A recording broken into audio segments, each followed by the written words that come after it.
स्थितोऽसि नित्यं त्वं शक्ते त्रयात्मकः त्वं योगिनो ध्यायन्ति नित्यं त्वं ब्रह्मा त्वं विष्णु त्वं रुद्रा त्वं मिन्द्र त्वं अग्नि त्वं वायु त्वं सूर्य त्वं चन्द्रमा त्वं ब्रह्म भूर्भुवस्वरो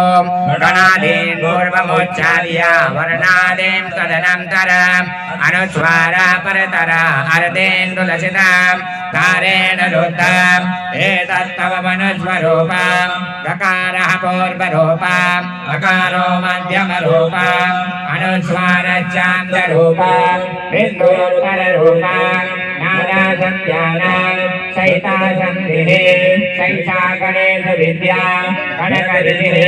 नित्युनिगायत्रे छन्दः श्रीमहागणपतिर्देवता ॐ गं गणपतये नमः एकदन्ताय विद्महे वक्रतुण्डाय धीमहि